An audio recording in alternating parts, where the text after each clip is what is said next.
Hey man, I'm not even gonna lie. I missed the Mamba. I know everybody else missed the Mamba. So look, man, 7 stories that prove Kobe Bryant was not human. Hey man, like, comment, subscribe. Y'all want to see more Kobe videos on my channel? You feel me? But hey, let's go ahead and get to the vid, man. You feel me? Prodigy. By the time Kobe was a senior, he already knew what the next step in his career would be. His next step would be to go to the prom with Bryant, With a baddie, and then go to the NBA. In preparation for the NBA, Kobe began to take his practice routine to the next level, ending each practice with a game of 1-on-1 to 100 against junior Rob Schwartz. to 100. These weren't fun after practice workouts. They were another way for Kobe to prove his dominance. He would annihilate Hold on, bro. He was really going to 100? Is that factual? Schwartz, running the score up as much as he possibly could. Schwartz claims that the best he ever did was lose 100 to 12, while stating, "Getting dunked on was like a regular thing for me." When Kobe heard this, he made sure to set the record straight, saying that Schwartz never broke into double digits, that the most he ever scored was 5, because even 15 years later, Kobe could not let anyone think that a random guy named Rob Schwartz had scored double digits on him in a game to 100. Number 6. Yo! Practice legend. In order Yo! to reach the NBA, a player needs a certain level of natural born talent. There are some things you just can't teach. But once a player reaches the NBA, a great work ethic can be the difference between a role player and an all-star. And that's why Kobe Bryant has arguably the greatest work ethic of all time. And after practice, he stayed after to get more shots up. The man was that dedicated to his craft. And this work ethic That was man aided is by a a legend. trait of Kobe's, which actually proves he might not be human. Because despite the tremendous load that this heavy training routine places on his body, You know what? I don't need too many hours of sleep, man. I can go off in 3-4 hours. Kobe only sleeps 3 to 4 Not hours human. a night. While most humans require 8 hours of sleep to function in their normal lives, Kobe has managed to create a Hall of Fame career on only 4 hours of sleep. With that said, I'll leave you with the single best story that defines Kobe's unmatched work ethic. On the night before Team USA's first practice, Kobe and his trainer Tim Grover completed a 40-mile bike ride that ended at 2:30 in the morning. Just 5 hours later, Kobe was the first one in the gym, beginning a workout at 7:30 before a full day that of boy, practice. hey. Number 5. Hey. Trash talked opponents. In the art of trash talk, every painter uses a different paint. Kobe Bryant's paint was to act as if his opponent was beneath him, that the man guarding him was lucky to play on the same court as Kobe. This trait was demonstrated early in his career against Hall of Famer Allen Iverson. In the NBA Finals, Kobe and Iverson got into it, which led to this. A lot of talking going on there right now. I think you're going to see the referee. He said, "You think it's sweet? You got it in." The two players. And while in this situation Kobe lost his cool, he eventually learned to keep himself composed at all times. This trait would cause opponents to fear Kobe, as it seemed nothing could throw him off of his game. And as he got older, his trash talk became more refined. Against the Thunder in 2012, Harden and Durant tried to get into it with Kobe. Kobe was quick to take up the challenge, eventually saying, "Maybe one day they'll be able to sit at my lunch table." And sometimes Kobe didn't even need to say anything to get his point across. Case in point, during Steph Curry's rookie year, the Lakers led late when Kobe headed to the foul line. Steph tried to get Kobe out of his rhythm, asking if he was nervous. And according to Curry, Kobe glared at him, a look Steph described as mean and cold. Just like, "What are you talking about? Dude, why Get about to out say? of my face, you dumb rookie." Of course, the Lakers won the game. Number 4. Trash talk fans. Sometimes in sports, fans get caught up in the moment and forget that players are actually human beings. Occasionally, this can end very poorly. But when Kobe comes across trash talk from fans, he doesn't overreact. He just calmly ethers them. Like the time he responded to a Mavericks fan with a quick counting lesson. The final 12 for shot the Mavs at Staples Center. Don't miss this episode of Timeless Nick. Now, Goofy? Nah, Kobe a menace. great. He a but trash menace. talking Hold on, go celebrities back. This episode of Timeless Go back. I need to see that again. Shot the Mavs at Staples Center. Don't miss this episode of Timeless Nick. Now, trash talking fans is great, but trash talking celebrities is even better. Yeah. In a game of 1-on-1 against Bow Wow, Kobe greeted the rapper by saying, Shit, a lot different swimming with great whites than it is seeing them motherfuckers on the Discovery Channel. he then gave Bow Wow 10 points and it came to 11. still winning and asking the question, Hey, I thought Muggsy Bogues retired and shit. though the best trash talk comes when a player says something and then backs it up, which is something Kobe was quick to do with Jamie Foxx. After Fox left a radio show in 2009 in which he badmouthed the Lakers, Kobe... He asked me who was my team. I told him the Mavericks, and he clowned me. He says, "Oh, Jay, I thought you was the winner." Hours later, still thinking about their encounter, Kobe shot Fox a text. And he texted me and said, "One day you'll choke on my 5th ring." Which, of course he did, as Kobe won the championship just the next year. And when trash talking That boy celebrities Kobe gets nasty. too old, you then move on to the president? Yes, Kobe even trash talked Obama. As in a visit to Hey, he the White did House, too, though. Obama joked that Derrick Rose may have your number to Kobe.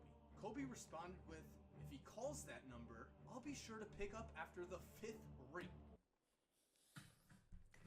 Ooh, that was nasty. Nah, Kobe was quick with it. I ain't gonna lie. But AE told Obama, you know, hey, I ain't gonna lie. That's how you know AE's that one. Number 3, king of one-on-one. According to Kobe, he's beaten a lot of guys in one-on-one. This list includes Reggie Miller, Grant Hill, Caron Butler. But the real question is, who has beaten Kobe in one-on-one? And according to him, the answer is... Who beat you in one-on-one if it ever happened? Nobody. What? Kobe? One-on-one? Come on. Never lost. Which makes sense, because Kobe's playstyle was that of a one-on-one player. He had countless moves in his arsenal, and at 6'6", he could guard virtually any player. Oh, But the shit. one trait that really set Kobe apart in one-on-one was his need to destroy other players to prove he was the alpha male, like the time he got into it with J.R. Ryder. Ryder had averaged 19 points per game in the previous season, and was a solid role player for the Lakers. But when he tried to trash talk Kobe, Bryant had no mercy. Phil Jackson actually ended practice right there, so Kobe could take on Ryder in front of the whole team. And according to Ron Harper, Kobe destroyed him. Guys were waving white towels, yelling, "Stop the beatdown, please! Please, stop!" While Ryder was good, he wasn't an NBA star, so this beatdown was expected.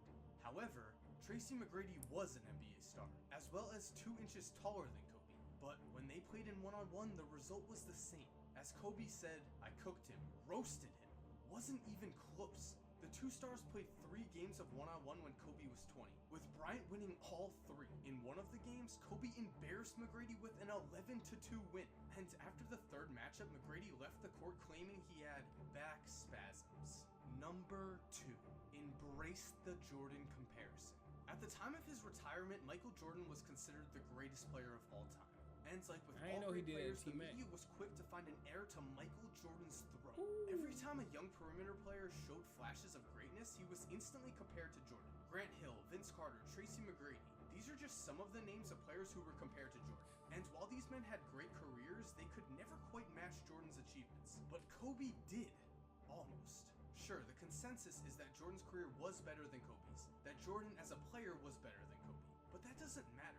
What does matter is that we can speak about both in the same sentence and have a legitimate argument. Because Kobe is the closest thing to Michael Jordan we have ever seen so far, which in itself is a huge accomplishment. From day 1 of his career, Kobe heard it time and time again. He wasn't as good as Jordan. He would never approach Jordan's greatness. You crazy, Some come here. players may have shied away from these comparisons, but Kobe greeted them with open arms. Early on, he told Gary Payton, "I'm going to be the #1 scorer for the Lakers. I'm going to win 5 or 6 championships, and I'm going to be the best player in the game."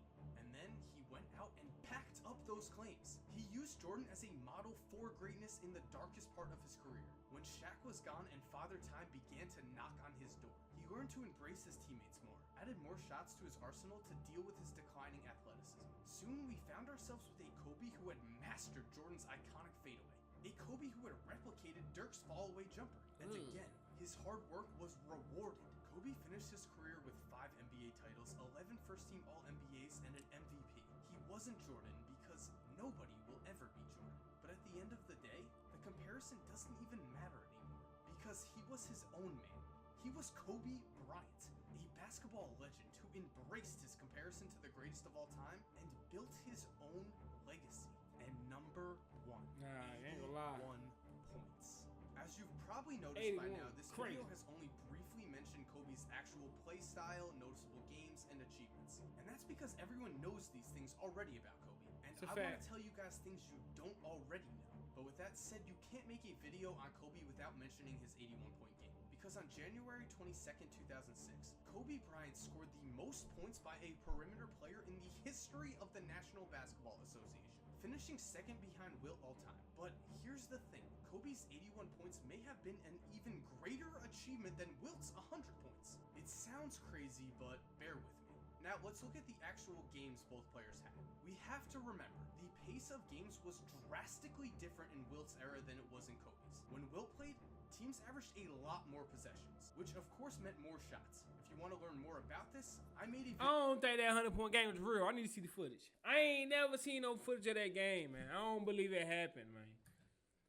Anybody who ever was that age and who was at the game, let me know. If y'all wasn't at the game, man, I don't know. In Wilt's 100-point game, he attempted a staggering 63 shots and took 32 free throws. To put that amount of shots into 32 free. The highest amount of field goal attempts in a game since 1984 was 50, which was 13 less shots than Wilt. In Kobe's 81-point game, he took only 46 shots from. Imagine if Kobe would have took 60 shots that night. He'd have had 100. He'd have had 100 from the field and attempted 20 free throws, which means he took 17 less shots than Wilt and 12 less free throws. That's crazy. Now, if we adjusted Kobe's attempts in his crazy game to the fast-paced era in which Wilt played, Kobe would finish with 65 shots from the field, 28 free throws, and 114. Kobe would have had 114 nasty. Kobe would have had 114 nasty. I ain't gonna lie. I could see it. Bro. I ain't gonna lie to you. And yes, Kobe had the three-point line, which shouldn't matter because Wilt was a center anyway. But even if you adjust his three-point attempts and take them away, Kobe still finishes with 104 points. Now, I know what you're thinking. It's way too easy to play the adjustment game, which is true, and this adjustment isn't foolproof. But again, Wilt played in a league where teams took way more shots. I can't stress this enough. On the night of his 100-point game, the Sixers took 118 shots from the field. In comparison, the Lakers only took 88. And on top of all of this, Kobe scored his points in a game that was actually competitive for 4 quarters. His team was actually down by 14 at halftime. Wilt, on the other hand, scored his 100 points in an absolute blowout. A game in which his team finished with 169 points and actually intentionally fouled the other team throughout the 4th quarter to give more possessions for Wilt, making sure that he would finish with 100 points. I did not know that. Wilt was out here stat padded. Hey, Wilt out here stat padding to a hundo. Nah, that's funny. I never knew that. So with all this said, both scoring outputs were obviously legendary. But the argument can certainly be made that Kobe's was more impressive. And so thank you guys for watching. I hope you enjoyed. I ain't even gonna lie. Kobe Bryant, bro. Kobe. Rest in peace to Kobe, bro. I ain't even gonna lie, man. If y'all want to see more Kobe videos on my channel, y'all already know what to do, man. Let me know in the comments, bro. But, bro, I ain't gonna lie. I feel like that Wilt game didn't even happen, to be honest, for real, for real. And if it did happen, they definitely was stat padding. For sure, man. But look, man, rest in peace to that boy, man. I feel like Kobe's the top 7 player of all time, bro. You cannot put him more than 7 or we gonna fight. Yeah, but hey, let me know in the comments what y'all think.